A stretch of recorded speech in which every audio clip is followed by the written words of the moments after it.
Hello, everyone. Welcome to the first episode of Dishin With Democracy, a virtual podcast hosted by members of the Center for Civic Justice at Stony Brook University.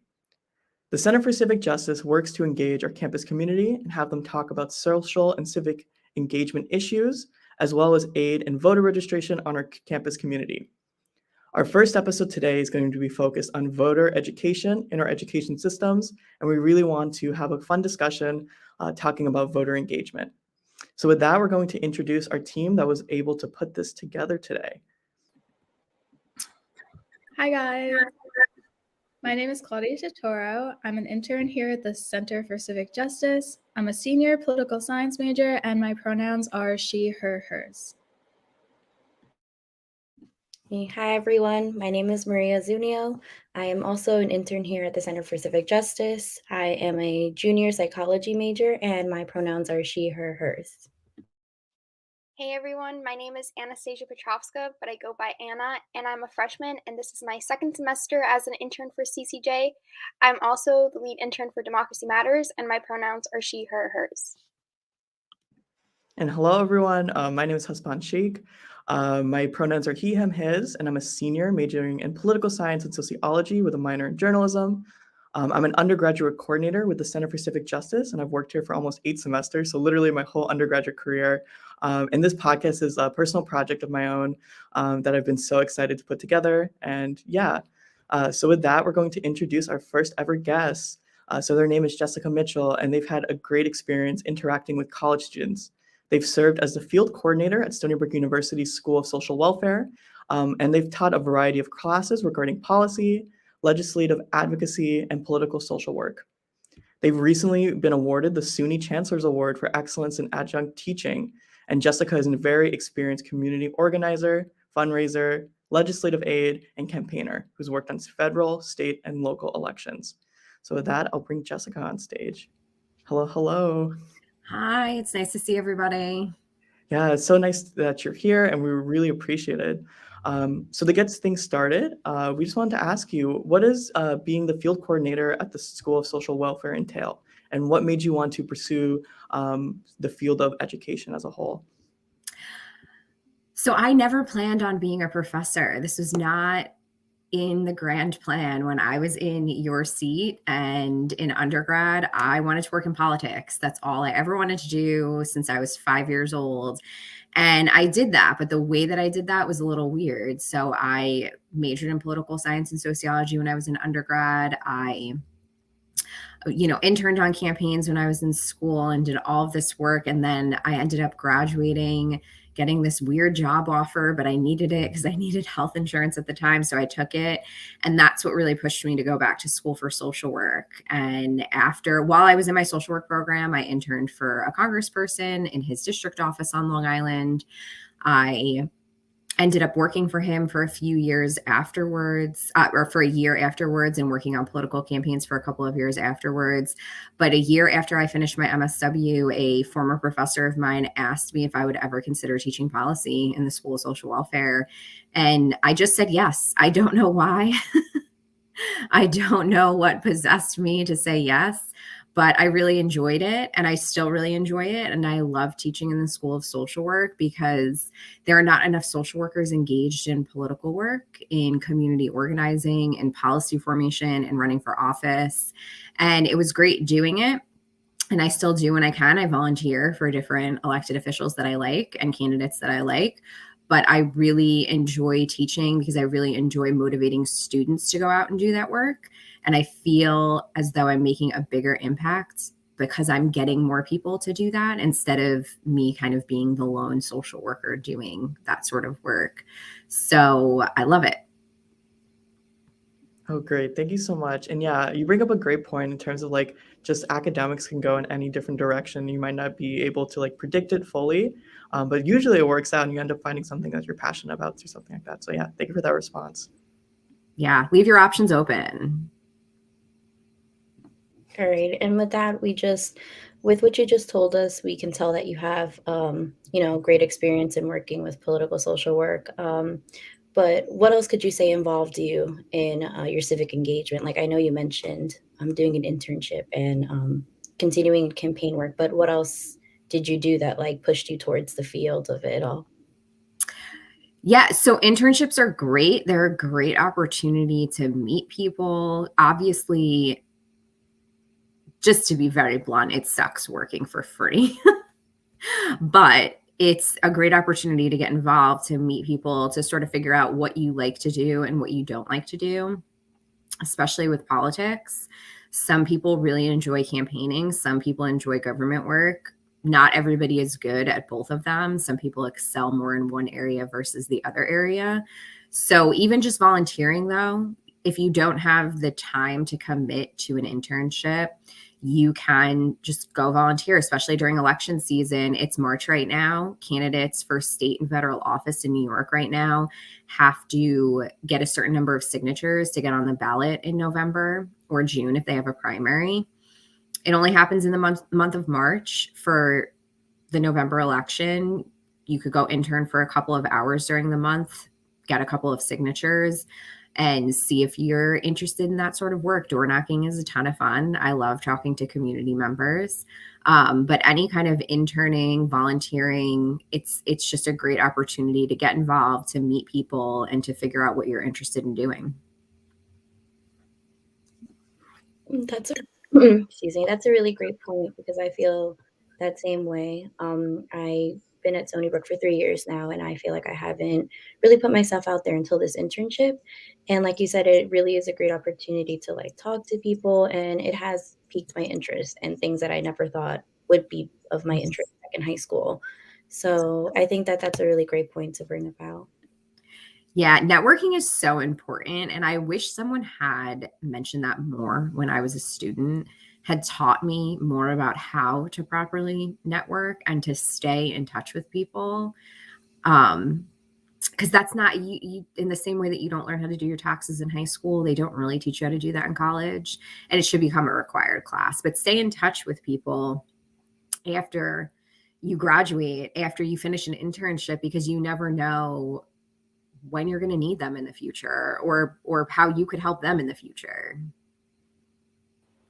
So going off of that, I know you said you did door knocking and that it's so important to have any internships in your undergrad experience. So did you have any notable internships in your undergrad experience, or you started kind of after? No, so I did intern in undergrad, and one of the people that I interned for was former Congressman Tim Bishop. Oh, wow. So he was the congressman for District 1 that's currently occupied by Lee Zeldin, prior to Lee Zeldin being there. And I interned on his campaign the first year I was at Stony Brook. And then I also continued to volunteer for the Brookhaven Town Dems whenever I could throughout my time at Stony Brook. And it was a great opportunity. And it's weird because I bump into people now. I was not good at networking back then. So I didn't really stay in touch with people from undergrad, from those internships. And I should have, and part of me wishes I had. But it's funny bumping into those people now, because politics is a very small world.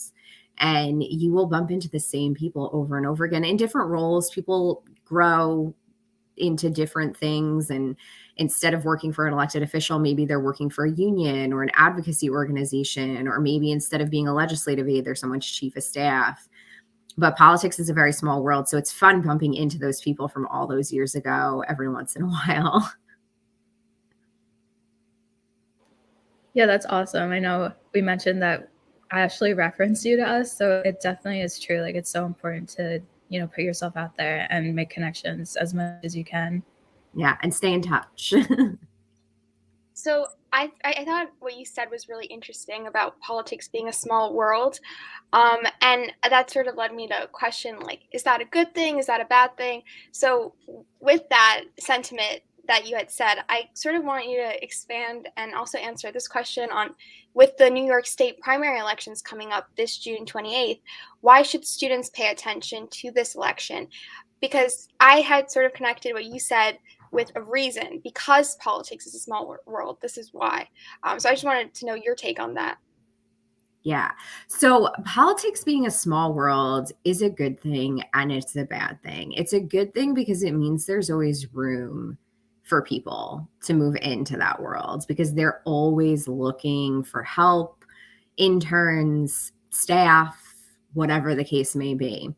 It's a bad thing because, or it's also a good thing because they're just like, I don't know how else to say this. There isn't this list that exists or that people think exists that you have to do a certain number of things or you have to be next in line for a political office doesn't exist in the way that you think it does. If you have watched House of Cards, please just ignore most of what happened in that show.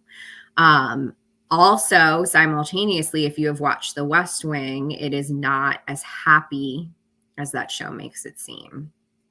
But this list doesn't exist. You do not have to donate a certain amount of money to the Democratic or Republican parties to get your name on the ballot for an elected office. There isn't a list that exists. There are people who think it does. There are people who think I've done enough, it's my turn, sort of thing. And sometimes that works out for them, and a lot of times it doesn't work out for them. So it just isn't as scary as people think it is. It's bad because there's not enough people to do the work. There's not enough people to door knock. You have to get petition signatures, whether you're an incumbent or not. I petitioned for an incumbent 2 weeks ago. She's been in office for a while. She still has to get signatures. She has the backing of her political party, still has to get signatures. There's not enough people to do that sort of work, and we have to do it. If you don't do it, even if you're an incumbent, you're not going to show up on the ballot. So there's not enough people to do that sort of work. Sometimes it's hard to find people, even for staff positions, especially people that are qualified to take the job, and that will do a good job and that are really passionate about it. There's, a whole group of people that are really passionate about doing it, and some people that are just there because it was a job that was available, which is fine. I've taken those jobs before, guilty as charged. But it's bad because there are not enough people paying attention to what's going on to hold elected officials accountable to what they said they were going to do or the party platforms that they ran on.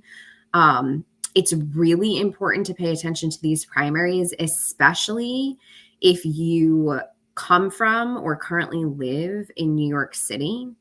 It's so important to pay attention to the primaries. The Democratic primary in New York City is essentially and effectively their general election. A general election still happens, but for most districts in New York City, they're so heavily Democratic. And then there's those 1 or 2 districts that are actually Republican seats that the primaries decide who wins. Because when the Democrat or the Republican and the few Republican seats that exist in the city win their primary, they're basically guaranteed to win the general election.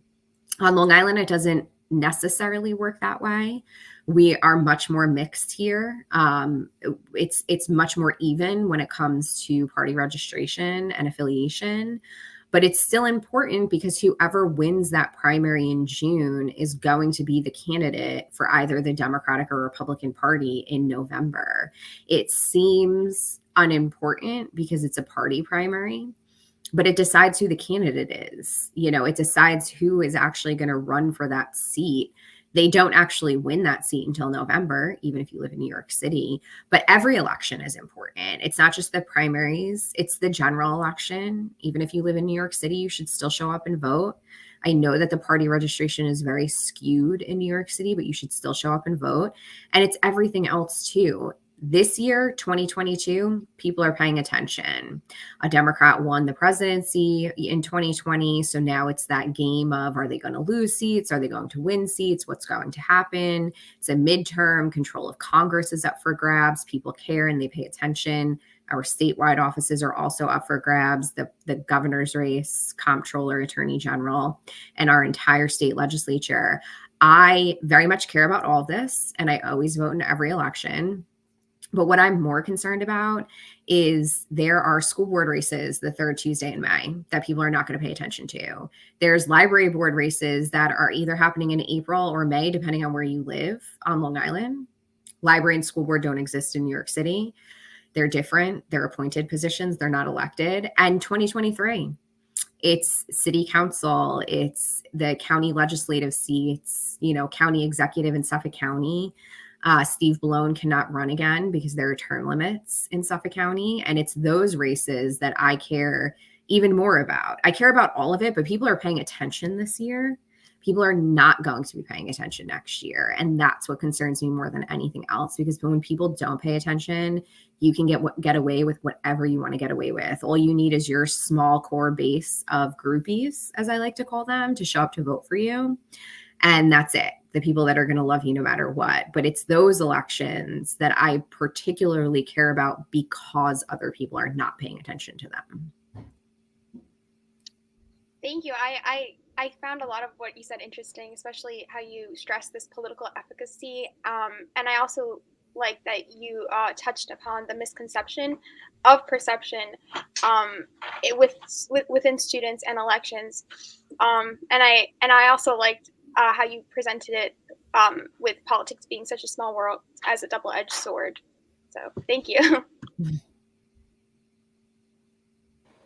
So going off of that, and with primaries coming up, and since, the Center for Civic Justice works with undergraduate students, do you have any advice for students that have maybe never voted before and how they could go about, voting for the first time and also making sure that they make an informed vote and decision? Yeah, the first thing I want to say is this idea that you have to make an informed decision. Yes, you should know who you're voting for. You should have some sense of what is, going on in the world.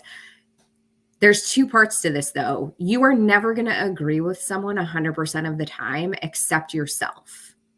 So if you are the type of person who's really that deal breaker, I really have to agree with you on everything, I don't want to make any compromises or concessions and that sort of thing, then you should run for office, because you are never going to like anybody who's running for office. And that's fine. I encourage you to run for office. So there's that part of it, which is really important. But there's also the part where you can never know everything about somebody else. You're always going to be surprised afterwards. This is a representative democracy. This is not a direct democracy, which is a really important distinction. We do not, as individual people, get to vote on much in the way of legislation. Every couple of years, there will be something, maybe like a county bond initiative on your ballot, or a constitutional amendment for the state constitution that you get to vote on.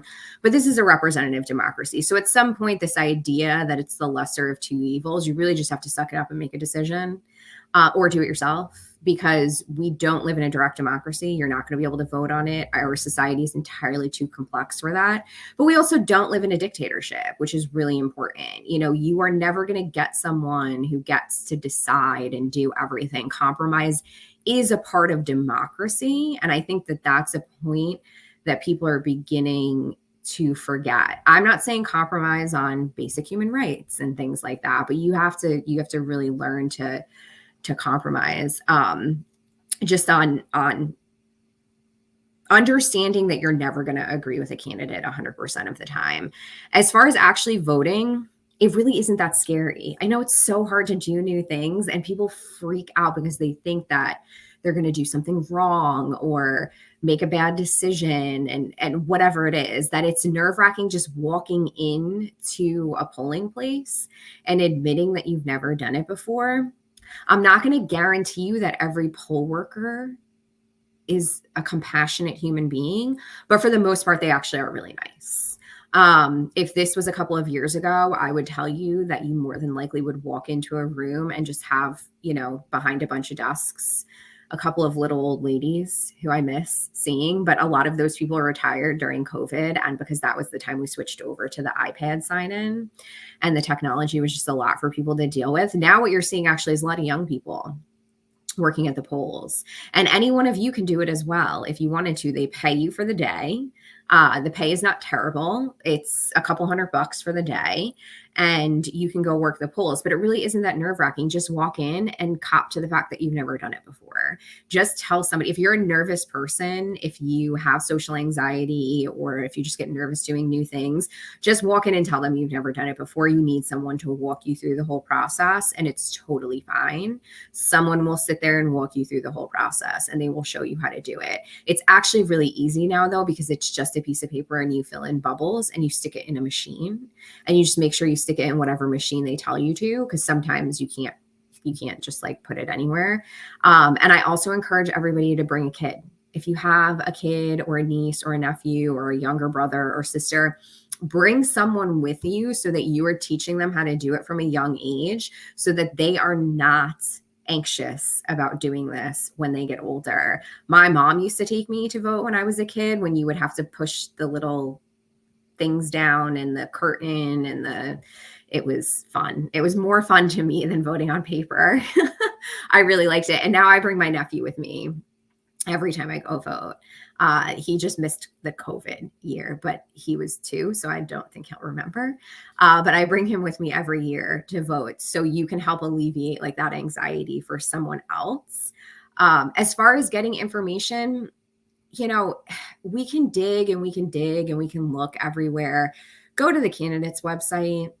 Take what the candidate is telling you, if this is what they want to do, and that, you know, whatever it is. If it's someone who is already an elected official, then go to their government website too and look at the bills that they voted on and look at the bills that they've sponsored and those sorts of things. There's only so much more information you're going to get out of news articles that are interpreted and written by people who have an agenda. And I'm not bashing the journalist profession, but it's, you know, it's hard. You have to make your own decisions. And what really matters is what that person is doing in office, or what they're saying they're going to do in office if they're not already there. You know, you can dig in other places, but you don't really need to get yourself down in that crazy hole of what everyone has said about this person dating back to their middle school years. So I would just go to the candidate's website, see what they're interested in. If you don't see something, or if something bothers you, then email them. A lot of people that are running for office are older. They don't put their pronouns on their website. They don't use gender affirming language. They use terminology that we just wouldn't use anymore. Let them know. A lot of times they just don't know. So tell them, send them an email, see if you can have a conversation with them. Most of the elected officials I know are more than happy to sit down with their own constituents. If you live in Stony Brook and you want to meet with the legislator from Lindenhurst, they're probably not going to meet with you, but go find a friend who lives in Lindenhurst and go to the meeting with them. Yeah, that's really great advice, because I feel like a lot of college students don't vote just out of the fear of it not being perfect. So yeah, that's awesome. That's such good tips. Oh, really important thing too. You don't actually have to vote for every office on the ballot. You can leave them blank if you really hate the person. I'm not encouraging people to do this, but don't not sign up to vote because you think you have to vote for everybody. You don't. You can skip some offices if you really don't like either of the candidates. Yeah, and you brought up so many great points. My favorite point being that I was so jealous about not being able to vote when I was little, because I really wanted to like pull a lever and like go into like a secret room. And eventually when I did hit the age of 18, like it was just paper forms. So I am very jealous about that experience. I got to vote on those old machines once or twice before they retired them for myself. But my mom used to let me pull the thing. Oh, don't tell the poll workers, but she used to let me pull the thing down for some of the candidates, and then she would do the rest. Oh my gosh, that's awesome.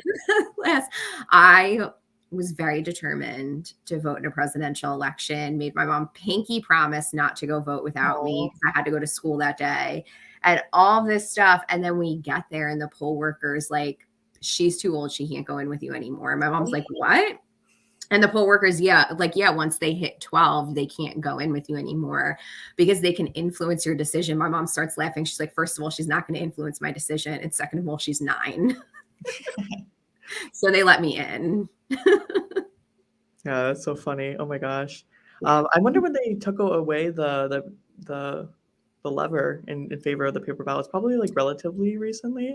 The lever machines, I think, were finally phased out. I want to say 2011. Oh, wow. 2010, 2011 was the first year we voted on them, because I know that I voted in the 2008 election. I was living on campus and I voted on a lever machine. And then I think I also did in 2010. I think 2011 was the first Yeah, because I voted in 2010. I voted on campus too. It was my Okay. last time voting on campus. And I think 2011 was the first time, but it was the old machines were a security risk. That's why they got rid of them. Oh, okay. Interesting. Thank you so You much. could change the number. So on the back, I was a poll worker. So on the back of the machine, you opened it to count the votes, and you could literally you could take a Q-tip and change the numbers. To be honest with you, poll workers are really very honest people who were at the time were not paid a lot to do this work. And I don't really think it was a huge problem because you also had a Democrat and a Republican counting every machine together. And I don't think they were making deals like that. But it was a security risk. The paper is better than those machines were, but they're fun. They're nostalgic at this point. Sorry. Great. Thank you so much for that insight. Oh my gosh, I had no idea. All right. Right. So going off of what you said kind of a little bit, I thought it was a great point about bringing like your younger sibling or your nephew to it until you mentioned that they could only do so until they were 12. Because I was thinking my brother just turned 16, so they just sent him a thing to like register to vote, when he turns 18. And I was like, oh, maybe I'll take him to the next election. And I realized I can. But going off of that a little bit, so we talk about the importance of teaching students, college students and stuff like that, because they can vote. And again, I think that also a lot of students do refrain from doing that kind of thing because they don't think it's going to be a good experience, or like I've heard my own younger brother say that he just doesn't think like certain elections are worth voting in because of our specific affiliation, and how like it won't really change it because of like the presidential elections, right? Like if we vote over here, like it's not really going to make a difference. But what do you think? Like, why do you think it's like, what do you say to students like that? Like, why is it important to teach them that it is important to vote in all these kinds of elections, no matter if it's just you, like you're a singular vote, but like, how would you go about saying that? Because I always try to talk to him as well and telling him, I'm learning about these things. It is important, but now that he is getting a little bit older, how do I encourage him, and how do I keep even like for students in his age, or students that are just joining Stony Brook, like how do we keep them engaged and show them the importance of being civically engaged? Yeah. So first of all, try to bring your brother, because not every poll worker follows that rule. And I don't think they really do anymore. At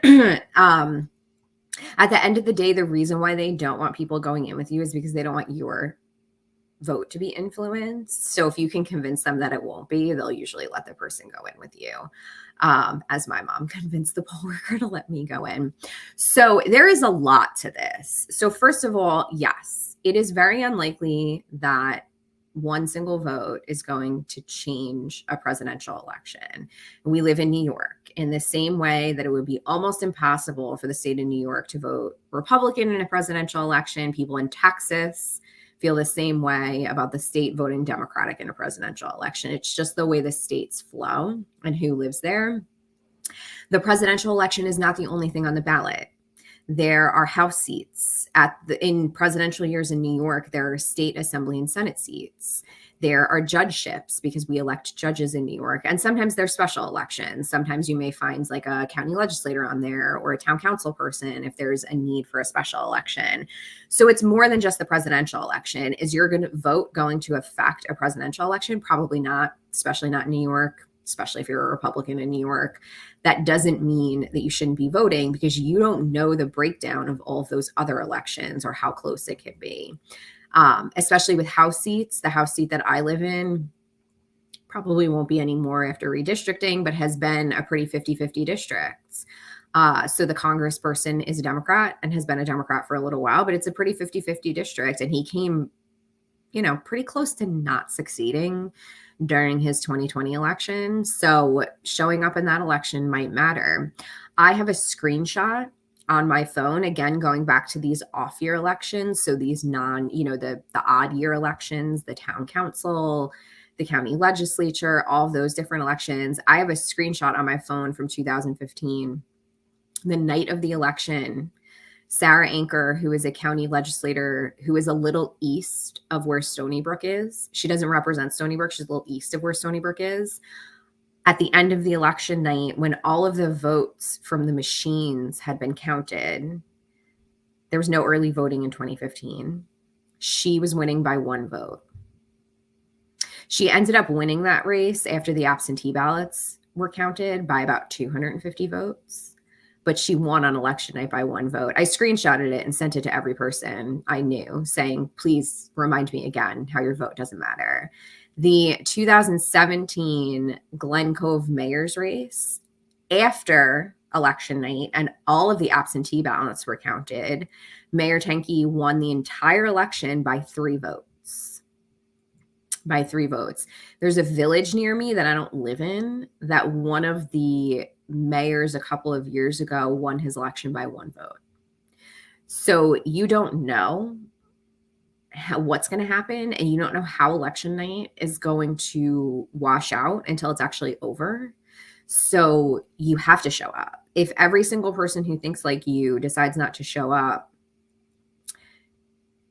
or if a lot of people who think like you, it doesn't have to be every one of them, if a lot of people who think like you don't show up on election day, the election results are going to be very different. We have, like, over the course of the last 20 years, Long Island voter registration has gone from pretty heavily Republican to 50-50 to more leaning towards the Democratic side now. We have not seen the same washing out of elections because people don't vote just because they're registered to vote. And now with automatic voter registration being implemented over the next couple of years, it's probably going to get even worse because there's going to be more people on the rolls who are not actually participating. Especially if you live on campus, voting is still in the SAC, right? That's where students go vote. Oh, yeah, it usually fluctuates depending on like how big an election is, but yeah, usually SAC or in the rec center. Okay, so you have to go vote either in the SAC or the rec center. All you have to do is roll yourself out of bed. You don't need to put clothes on. You can go in your pajamas. You don't have to put deodorant or makeup on or even brush your hair. Just roll yourself out of bed and go to your polling place. It's really just, it takes 5 minutes out of your life, but you don't know what's going to happen in the end. I have yelled at my boyfriend for many years to vote in off-year elections. And even living with me, the biggest proponent of voting, my entire other screen is filled with like I voted stickers from the years that I save and put on my big screen, not my laptop screen. Would not vote in off-year elections, didn't vote for like town council and stuff like that until the town council person in his area pissed off his whole neighborhood. So since 2015, he has been voting in every election, but he went to go vote against that specific town council person who ended up losing by about 240 votes and has now voted in every election. So don't let it be that your government is pissing you off or costing you money, because that's what actually happened to his parents' neighborhood before you choose to participate. Had people chosen to participate in those elections before, maybe that town council person wouldn't have been there in the first place to cost them money. Thank you for that. I appreciate that. And honestly, you do bring a lot of good advice and tips. And I think it's important because, like I said, I do have like a younger sibling, and I know that I was in his place when I was younger. I didn't really see the importance of voting or voting in other elections that weren't like the big presidential elections. And it so happened to be that the first election that I could vote in was a presidential election. I remember I rolled out of bed and I really was in my pajamas, but I got there early because I was so excited about it because it was my first one.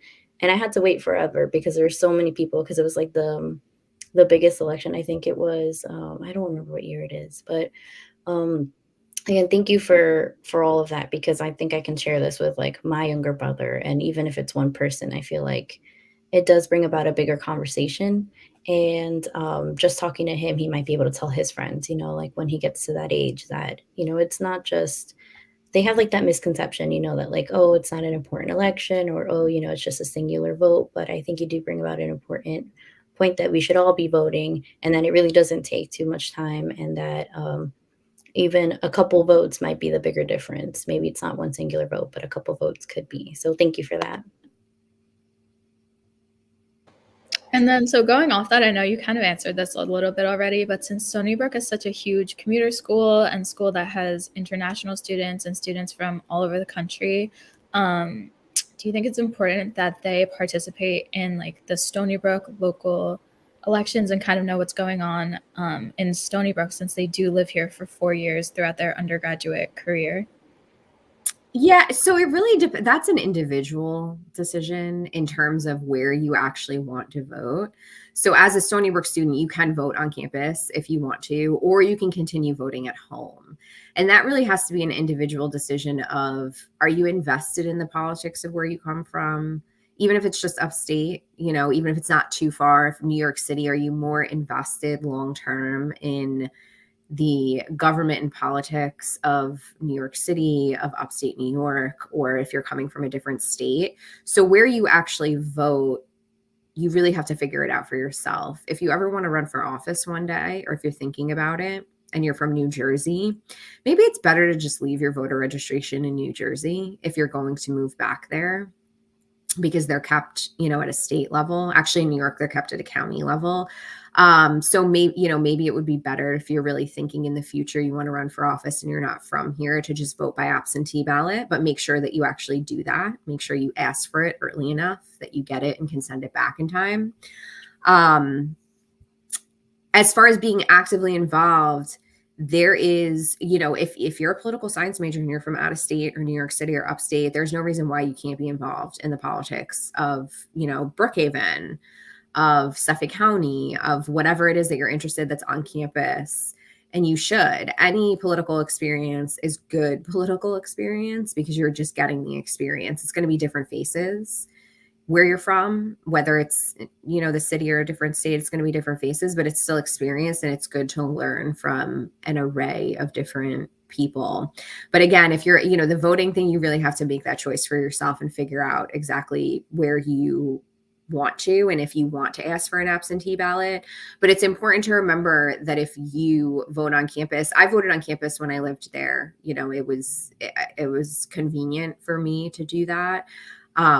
But you have to remember to change your voter registration when you move to wherever it is you go after college, which is a problem. Not everyone remembers to actually do that, and then they end up missing an election. So put that reminder in your phone calendar now for whatever your graduation date is. Yeah, no, that's a very interesting point, because like I mentioned, I have worked at the center for so long, so I fielded so many different questions about voter registration. And it's very interesting to note that in New York State, sometimes when you're swapping dorms, even on campus, you could be marked as inactive and be unable to like vote at an election sometimes. Because I know in one instance, I swapped dorms on campus. And then when I went to go vote in a local election, I had some issues because something about like the voting meal and swapping dorms count as like different addresses on campus. Yeah. So yeah, in addition to even being on campus, moving past Stony Brook University, like graduating, it's important to like stay updated with that. And that's something the Center for Civic Justice really wants to emphasize going forward, really trying to register all students to vote while they're living at Stony Brook and after they graduate as well. Yeah. That's a really good point. So you had mentioned this idea in your previous answers to our questions on collective action and the significance of a vote and the importance of diversity in the votes themselves. And I'm just thinking with the population of Stony Brook and how Stony Brook, the campus and the students, they're so concentrated in STEM and STEM education and the STEM field. So I guess my question would be, how do you think we could bridge the gap between STEM and democracy? And maybe you can include your opinions on STEM in democracy. Yeah. So first of all, the Democratic congressional candidate from 2020 for the first congressional district, which covers Stony Brook, was a chemistry professor from Stony Brook. Her name is Nancy Goroff. She was a chemist her whole life. I don't know what she did before that, or if she did anything before that, but I'm pretty sure that was, you know, her career. I think it's really important. I think if anything, one of the things, so I usually talk a lot about social workers. I talk to social workers. I teach social workers. I'm very involved in social work professional organizations. And I'm always trying to convince social workers to run for office. And I will stop myself sometimes and remind people that, yes, I want more social workers to run for office, but what I really want is more diversity in government, period. I want more nurses and teachers and scientists and doctors. And if anything, COVID has exposed this need for more scientists to be, and more social workers and more teachers to be actively involved in the political process by running for office. There is a limit to how much advocacy is going to get done. If you don't have people who are in office who agree with you or who are at least willing to talk to you, you're not going to get that far. So at some point, we all have to sit down and say, it's time for us to run for office. Our government is too old, it's too white, and it's too male concentrated. And other people need to be there, including scientists. We need people who have experience in a wealth of different things in order to push our society further, in order to change some of the problems that we've had for so long, in order for people to just simply understand the basics of how to read a scientific study and understanding the difference between a scientific study and an opinion piece, because there is a lot of that lacking in society, period, but especially in our government. So I don't, I think that, so I don't want to say we can't do anything, but I think that we really have to start, and it's really the responsibility of school districts to start teaching kids in high school that no matter what you want to do, this is a part of your life. Politics and government are a part of your life. If you're a scientist and you want to be a research scientist, most of the research grants you're going to be applying for once you're done with school, or even in your PhD program, are going to be government grants. You have to care about who's in government. If you want to be a doctor, the whole way you get to be a doctor, the education, the licensing, just everything you do, the insurance that you're going to decide to take or not take after you graduate it, are controlled by government decisions and policies and laws that are passed. So you can pretend in your head, as a lot of my students do, who want to be therapists, that this isn't for you, that you don't need to have a part in this, and that usually it's boring is what people complain about. But it's really just pretend. You're just convincing yourself to believe something that isn't true. We all have to care about it, from the potholes in our roads to the ways our schools are funded to the grants that we ourselves are going to be applying for, or the licenses that we have to renew every couple of years to maintain our profession. Government affects us every single day. And trying to convince ourselves otherwise, I don't know, maybe it just helps people sleep better at night. Yeah, I think that a majority of people in society emphasize or have this misconception that politics is separated or a secluded field, when that's what it shouldn't be. And with our society being so diverse, I'm glad that you stressed that our politics should be reflective of that. I mean, you put it really simply, but you hit it on the dot, that politics is part of our life, and most people should take that into consideration on their level of engagement. Yeah. Government's going to keep functioning whether or not you participate in it, but you participating in it could potentially make it a better place to be for all of us.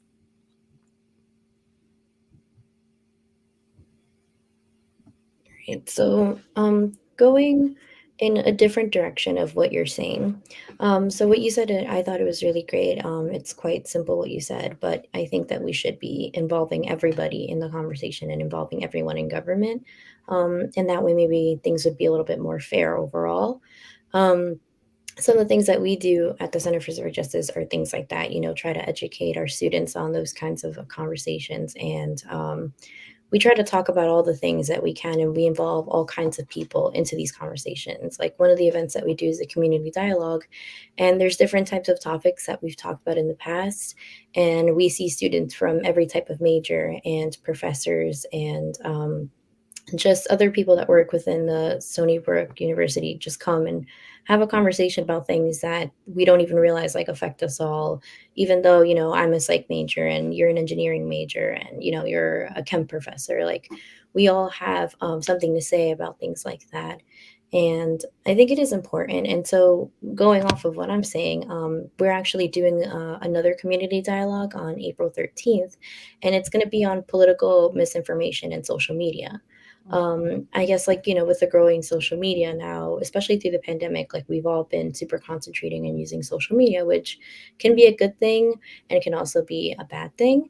But I guess I would want to ask you, like, what advice do you have for students and just for everybody in general about preventing like the misinformation? Like, how do you seek misinformation? Like, how do you avoid it in that type of way, especially talking about politics? Like, we hear a lot of like fake news and stuff like that, but what advice do you give us to kind of stay clear from that? Oh, there's so many things.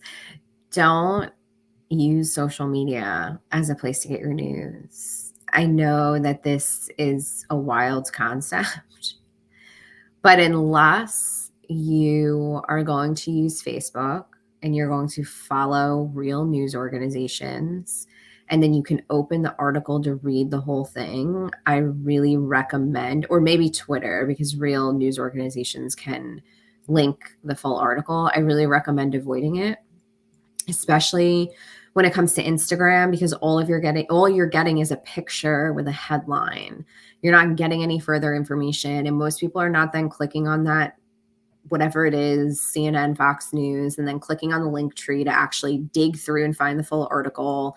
So all you're getting is a headline because you're not taking all of those extra steps. But really avoid social media. Social media is a place to be social, like to talk to other people. And I know with the pandemic, it's been a real lifeline for a lot of people. And I use it. I'm not saying that I don't use it. But you really have to be mindful of people's agendas. When you're just following people's fun, let's make fun of politics accounts, that's fine. But you really have to think before sharing that stuff too.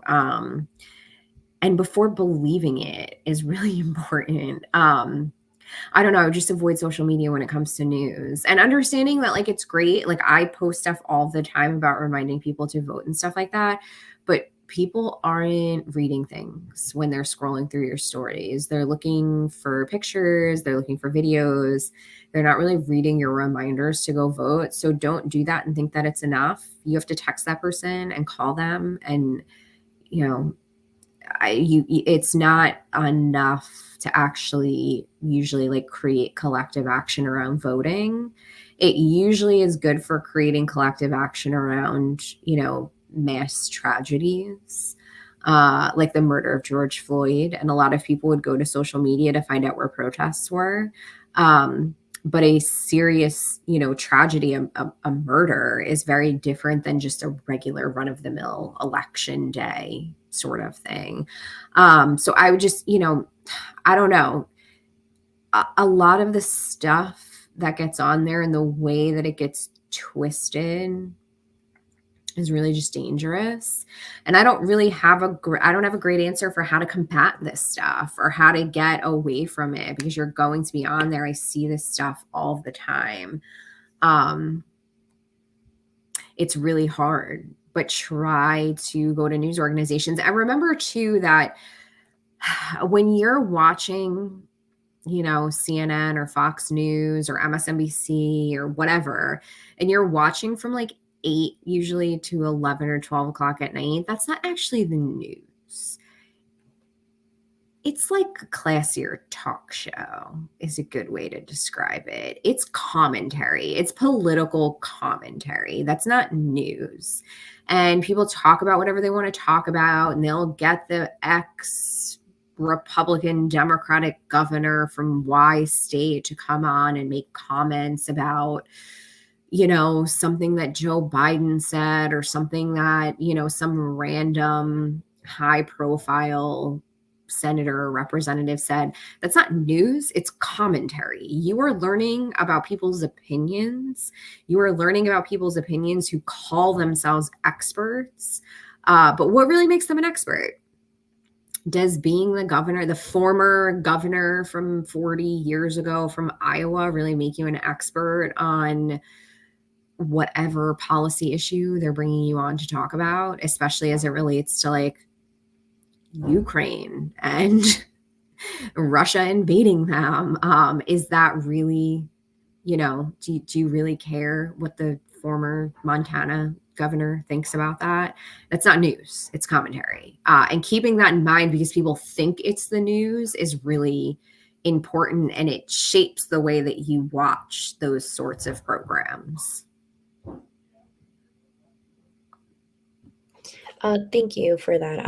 I think that you do bring an important point that I just think that a lot of us, especially like I'm not gonna lie that I just use social media a lot, and it's just especially because of the pandemic, it's been so easy to just communicate with people and just go like on either, Twitter, Snapchat, whatever it is, just to like look up what's going on in the world. Just because, I think that we've become a generation that doesn't really watch the actual news, and not even like, the commentary that you're mentioning at 8 o'clock, just like the news that goes on in the afternoon, and so I think that maybe, we should be steering clear of social media in general, especially when it comes to those kinds of things, because there is a lot of misinformation that is spread on there. And we try to use social media for good, but I guess, like you said, there's only so much that we can do.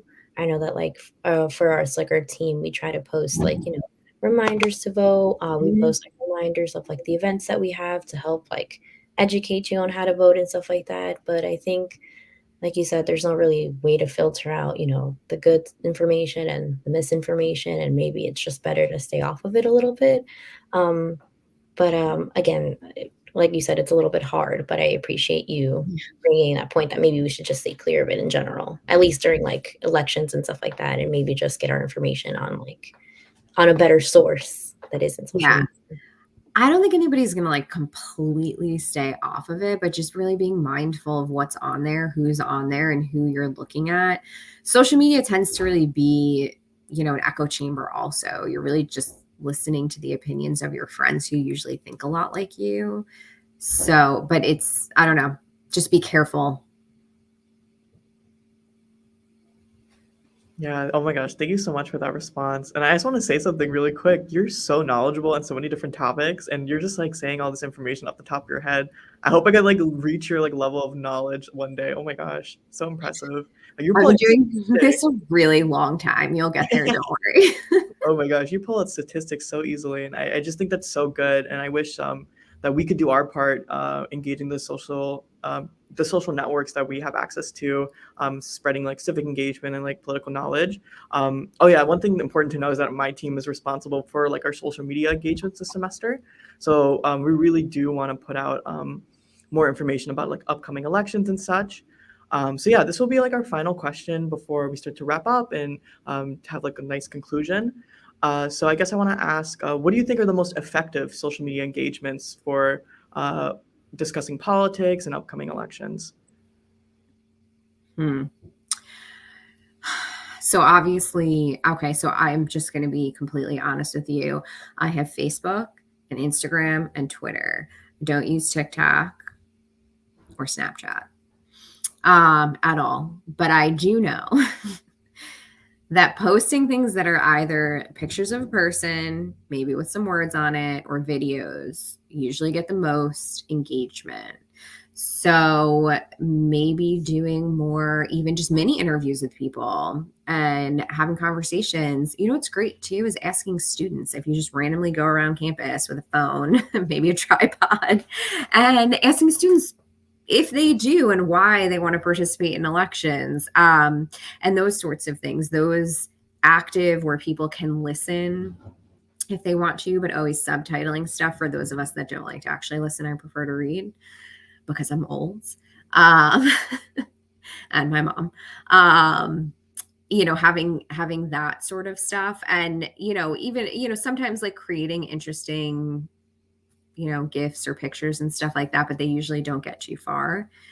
People don't engage with them as much, but definitely interviews, and that sort of stuff. I try to, when I remember, which is not always now because I'm very busy this semester and my brain is not functioning at maximum capacity. I try to get my students to send me pictures of themselves voting, not with their ballot, with their I voted sticker on outside their polling location, just take a selfie and put that on the school social works Instagram page, which is always a lot of fun when I remember to do it, which I forgot this year. But doing that sort of stuff, getting your friends to send in those pictures so that you can post them, that's like a great reminder and an easy way to remind people that today is election day.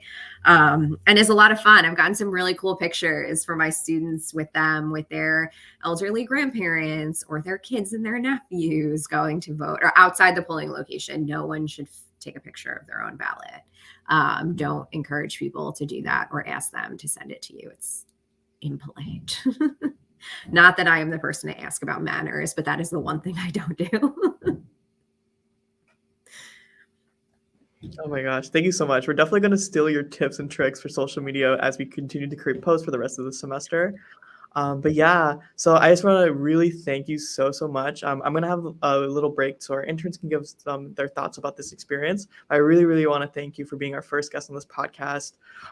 This was my legacy project. So every student leadership team member at the Center for Civic Justice has to create a legacy project that hopefully will be continue on for further semesters. And being that I'm a senior, I really hope that this podcast idea could continue on and we can have more amazing guests just like yourself on our podcast as well. I really want to thank you so much for bringing such an amazing discussion and important spotlight onto voter education. So with that, do any of my interns have anything to share? I guess first and foremost, I want to thank you, Jessica, for putting such an emphasis on student involvement.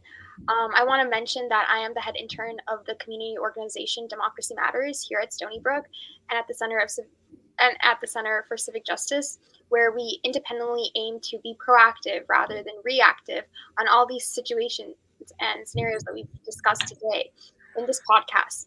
And with this being said, I want to maybe include a spoiler for our next episode, which is going to be a follow-up with this Democracy Matters organization, so stay tuned.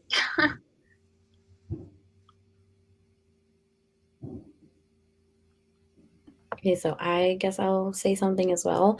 I do want to thank you for all of the advice that you have just given us, because it's not only eye-opening for like the students that we hope watch this, but also just eye-opening for myself and for my team. Like I said, this is like my first internship and the first real chance that I've given myself to be involved in civic engagement and to take the steps just to learn about all that kind of thing. And I've learned so much through the Center for Civic Justice.